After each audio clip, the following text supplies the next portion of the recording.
जो आपके important question है इनका रिवीजन करा देते हैं, जिनका प्रैक्टिकल अभी नहीं हुआ है ना, उनके लिए ऐसे क्वेश्चन पूछे जाते हैं। चलिए बात कर लेते हैं, सब पूछे गए क्वेश्चन है। देखो, जीव विज्ञान शब्द का प्रयोग सर्वप्रथम किसने किया था? तो जो बायोलॉजी हिस्सा अगर पूछेंगे, जीव विज्ञान शब्द का प्रयोग सबसे पहले किसने किया? तो एल एंड टी ने, लाइमार्क, किसने? लाइमार्क, लाइमार्क व ट्रिवरेनस, एल एंड टी, ट्रिवरेनस ने बायोलॉजी या जीव विज्ञान शब्द का सबसे पहले प्रयोग किया था। और फादर ऑफ बायोलॉजी पूछेगा तो आप अरस्तु बता देंगे। क्या बता देंगे? अरस्तु बता देंगे। और father of zoology, sorry, father of biology पूछेगा अरस्तु बता देंगे। फादर ऑफ जूलॉजी पूछेगा तब भी अरस्तु बता देंगे। और फादर ऑफ बॉटनी पूछेगा तो आप बता देंगे थियोफ्रेस्टस को। किसको? थियोफ्रेस्टस को बता देंगे। ये हो गया, आंसर हो गया। आनुवांशिकता की सबसे छोटी इकाई है, तो आप सबको पता होगा जो आनुवांशिकता की सबसे छोटी इकाई है वो जीन है। बस आपके जो वाइवा होगा उसमें ऐसे क्वेश्चन पूछे जाएंगे, ऐसा नहीं बहुत टफ क्वेश्चन पूछ लेगा उसमें। और ऐसा भी नहीं कि कक्षा 12 से पूछे जाएंगे, कक्षा 11 हो गया, 10 हो गया और 9 से लेकर के 12 तक पूछ सकता है। इसमें आप ये नहीं बताएंगे कि क्या सिलेबस में नहीं है। आगे बात करेंगे, हृदय का प्रत्यारोपण सर्वप्रथम किसने किया?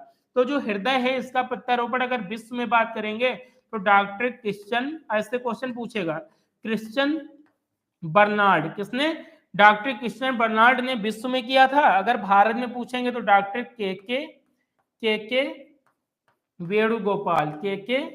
वेणुगोपाल ने कहा किया था? तो भारत में हृदय का प्रत्यारोपण सबसे पहले किया था। अगले क्वेश्चन की बात कर लेते हैं, भारत में जन्म लेने वाले प्रथम परगनली शिशु का नाम क्या है? तो देखो, कनुप्रिया अग्रवाल। अगर पूछेगा भारत में जन्म लेने वाले प्रथम परगनली शिशु का नाम क्या है, तो कनुप्रिया अग्रवाल बता देना। और डॉक्टर का नाम पूछेगा किसके प्रयास से हुआ था, तो डॉक्टर सुभाष मुखर्जी, डॉक्टर सुभाष मुखर्जी हो गए। अगर आगे बात करेंगे विश्व में जन्म लेने वाले प्रथम परगनली शिशु का नाम, तो लूसी जॉय ब्राउन। कौन? लूसी जॉय ब्राउन हो जाएंगी। और डॉक्टर का नाम क्या हो जाएगा? डॉक्टर स्टेप्टो एडवर्ड हो जाएगा, एडवर्ड्स, डॉक्टर स्टेप्टो एडवर्ड्स हो जाएगा। तो भारत में जन्म लेने वाले प्रथम परगनली शिशु का नाम कनुप्रिया अग्रवाल हो गया। और विश्व में जन्म लेने वाले प्रथम परगनली शिशु का नाम लूसी जॉय ब्राउन हो गया। डॉक्टर का नाम स्टेप्टो एडवर्ड्स हो गया। एड्स में प्रभावित होने वाला अंग है तो प्रतिरक्षा तंत्र हो गया, इम्यून सिस्टम आपका प्रतिरक्षा तंत्र हो गया। ऐसे क्वेश्चन पूछेगा। आगे सबसे छोटी कोशिका, तो देखो अगर पूछेगा विश्व की सबसे बड़ी कोशिका, क्या विश्व की सबसे बड़ी कोशिका पूछेगा तो आप सब क्या बताएंगे? क्या बताएंगे? शुतुरमुर्ग का अंडा। क्या बताएंगे? शुतुरमुर्ग का अंडा विश्व की सबसे बड़ी कोशिका हो गई। अगर विश्व की सबसे छोटी कोशिका पूछेगा तो आप बताएंगे माइक्रोप्लाज्मा। क्या बताएंगे? माइक्रोप्लाज्मा बताएंगे, सबसे छोटी कोशिका हो गई। आगे बात करेंगे, अगर पूछेगा मानव शरीर की सबसे बड़ी कोशिका हो जाएगी या लंबी कोशिका, तो तंत्रिका कोशिका। क्या? तंत्रिका कोशिका, ये लंबी हो गई। मानव शरीर की सबसे लंबी कोशिका तंत्रिका कोशिका। और मानव शरीर की सबसे छोटी कोशिका तो स्पर्म हो जाएगा, शुक्राणु हो जाएगा। और मानव शरीर की सबसे बड़ी कोशिका तो आपका ओव्यूम, अंडाणु हो जाएगा। क्या हो जाएगा? अंडाणु हो जाएगा। एक बार फिर से देखेंगे, क्या संसार की सबसे बड़ी कोशिका शुतुरमुर्ग का अंडा, संसार की सबसे छोटी कोशिका माइक्रोप्लाज्मा, और मानव शरीर की सबसे लंबी कोशिका तंत्रिका कोशिका, मानव शरीर की सबसे छोटी कोशिका शुक्राणु हो गई, और मानव शरीर की सबसे बड़ी कोशिका अंडाणु हो गई। ये भी आप अच्छे से याद कर लेंगे।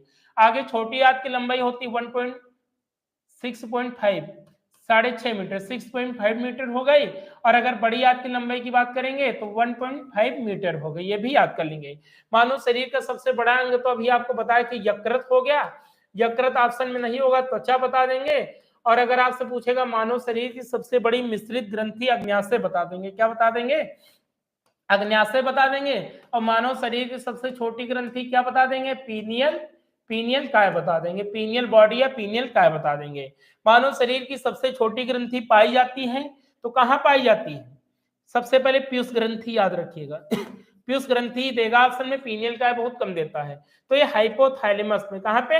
हाइपोथैलेमस में एक गड्ढा होता है जिससे हाइपोथैलेमस में एक गड्ढा होता है जिससे मेटाटेस्का बोलते हैं, उसमें पाई जाती है। भी याद कर लेंगे।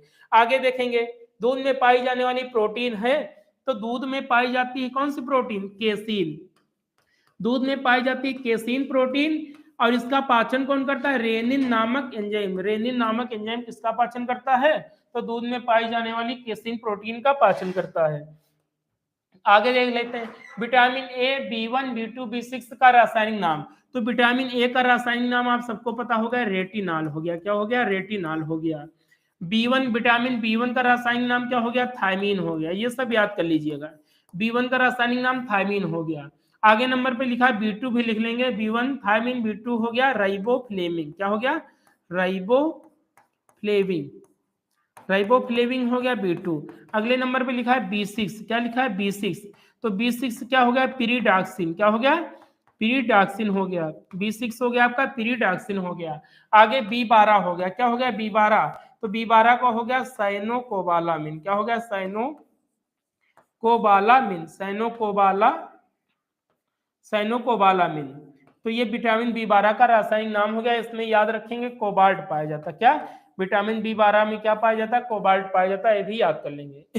आगे वृद्धावस्था में कौन सी ग्रंथि लुप्त हो जाती? तो अभी आपको बताए थे थाइमस ग्लैंड। कौन सी?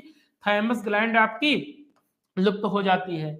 अगले नंबर पे बात कर लेते हैं मानव शरीर की सुपर मास्टर ग्रंथि किसे बोलते हैं? तो अगर मास्टर ग्रंथि की बात करेंगे तो पीयूष हो जाएगा, पिट्यूटरी ग्लैंड हो जाएगी।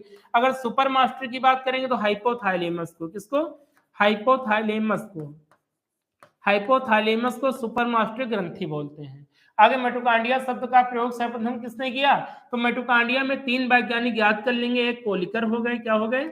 एक हो गए आपके कोलिकर हो गए, एक हो गए सीबेंडा हो गए, एक हो गए अल्टमान हो गए। क्या हो गए? अल्टमान हो गए। तो देखो अल्टमान, अल्टमान ऐसे लिखेंगे अल्टमान। एक हो गए अल्टमान हो गए। अब देखो अगर पूछेगा मिटोकॉन्ड्रिया की खोज सबसे पहले किसने की? तो कोलिकर ने की। अगर पूछेगा मिटोकॉन्ड्रिया को बायोप्लास्ट किसने कहा? तो अल्टमान ने बायोप्लास्ट कहा। अब पूछेगा मिटोकॉन्ड्रिया के लिए मिटोकॉन्ड्रिया शब्द का प्रयोग किसने किया? तो सीबेंडा ने किया। ये भी याद कर लेंगे। कोशिका की आत्महत्या की थैली किसे बोलते हैं? लाइसोसोम को। किसको? लाइसोसोम को बोलते हैं। और इसकी खोज C.D. डुबे ने की थी। किसने की थी इसकी खोज? C.D. डुबे ने की थी। ये भी आप याद कर लेंगे। अगले क्वेश्चन की बात करते हैं। कोशिका का कंकाल तंत्र बोलते हैं गाल्जी काय को। किसको बोलते हैं? गाल्जी काय को कोशिका का कंकाल तंत्र बोलते हैं। इसकी खोज की थी कैमिलो गाल्जी ने। किसने? कैमिलो गाल्जी ने इसकी खोज की थी। कैमिलो गाल्जी ने इसकी खोज की थी। आगे कोशिका का मैनेजर किसे बोलते हैं? तो न्यूक्लियस केंद्रक को बोलते हैं। केंद्रक की खोज किसने की थी?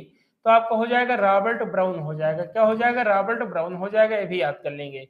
मानव शरीर की सबसे छोटी हड्डी है। तो जब हड्डी की बात आती है तो 3 हड्डी के नाम हम सब याद कर लेंगे। देखो पहला क्या हो गया? स्टेपीज। क्या हो गया? स्टेपीज हो गया।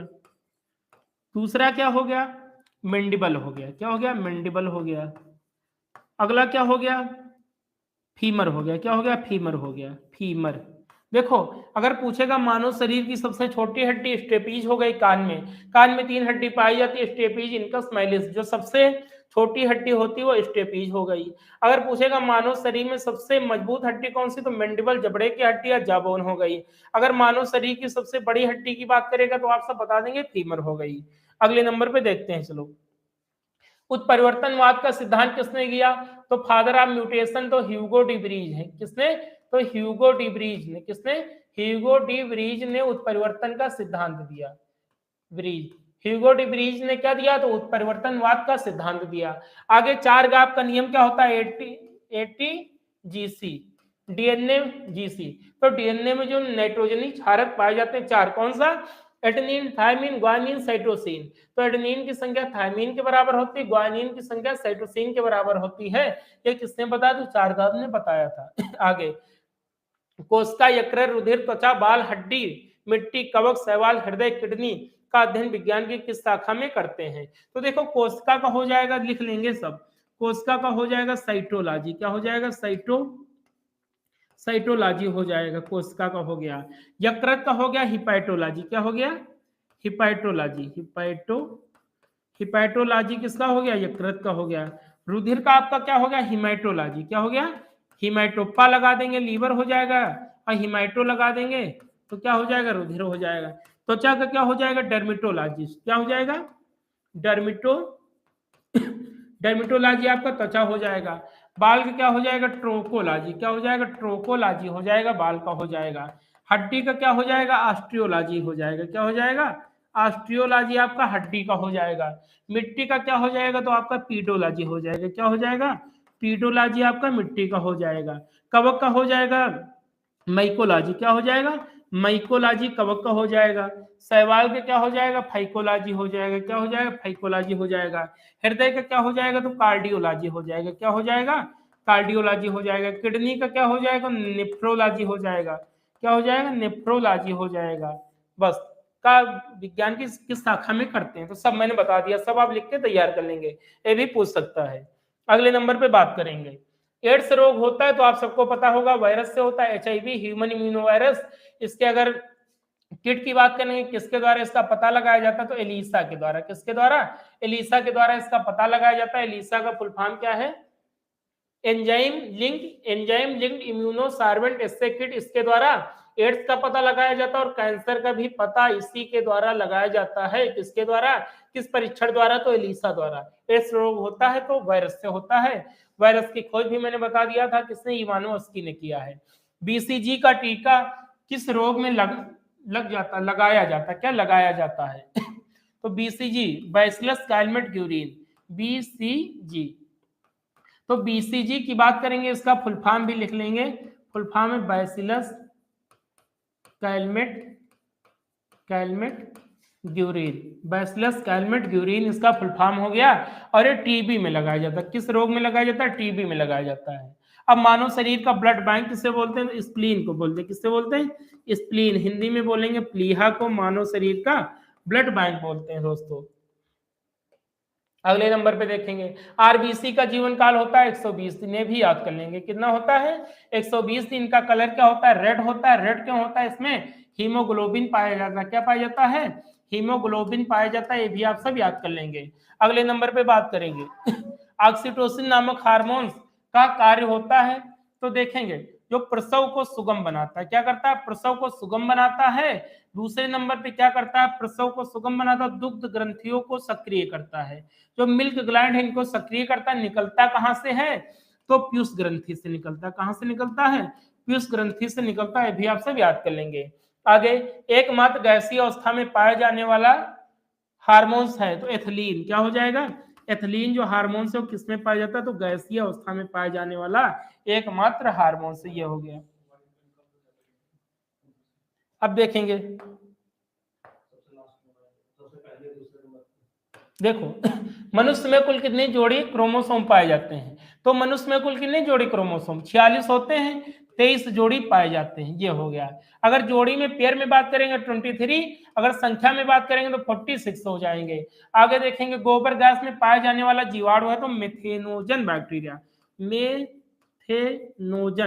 मेथेनोजन नामक जीवाणु पाया जाता है किसमें? बायोगैस या गोबर गैस में। फलों में पाई जाने वाली शर्करा है तो आप सबको पता होगा जो फ्रक्टोज है। क्या है? फलों में पाई जाने वाली शर्करा आपकी फ्रक्टोज हो गई। आगे बात करते हैं, मानव शरीर की सबसे बड़ी मिश्रित ग्रंथि है तो आप सबको बताए थे, क्या हो गया? अग्न्याशय हो गया। अग्न्याशय मानव शरीर की सबसे बड़ी मिश्रित ग्रंथि क्या है? अग्न्याशय। इसका भार कितना होता है? 60 से 90 ग्राम इसका भार होता है। इसकी लंबाई कितनी होती है? तो 12 से 15 सेंटीमीटर इसकी लंबाई होती है। इसकी संरचना कैसी होती है? तो पत्ती की जैसी होती है। इसका रंग क्या होता है? तो गुलाबी होता है। भी आप सब याद कर लेंगे। आगे देखेंगे, मनुष्य की मुख में कितनी जोड़ी लाल ग्रंथियां पाई जाती हैं अर्थात जो मनुष्य की मुख गुहिका है उसमें कितनी जोड़ी लाल ग्रंथियां पाई जाती हैं? तो 3 जोड़ी। कौन कौन सी? अधोहनु, अधोहनु, अगला हो गया अधोजिह्वा। क्या हो गया? अधोजिह्वा। अब अगला हो गया कड़मूल। अगर पूछेगा इन तीनों में सबसे बड़ी ग्रंथि कौन होती है, तो कड़मूल आपकी सबसे बड़ी होती है। 3 जोड़ी पाई जाती है। डीएनए फिंगरप्रिंटिंग की खोज आपको बता दिए थी इससे पहले भी। एलेक्स जैफ्रू, किसने? एलेक्स जैफ्रू ने इसकी खोज की थी। किसने की थी? एलेक्स जैफ्रू ने इसकी खोज की थी। अब देखेंगे, तो दोस्तों आपकी क्लास खत्म होती है, तो इंपॉर्टेंट क्वेश्चन थे, आशा करते हैं आपको अच्छे लगेंगे। तो दोस्तों अगर क्वेश्चन अच्छे लगेंगे या लगे हो तो आप कमेंट करिए, और ऐसे ही आपको एक क्लास शाम को होती रहे। तो दोस्तों चलते हैं फिर। ओके, थैंक यू, धन्यवाद।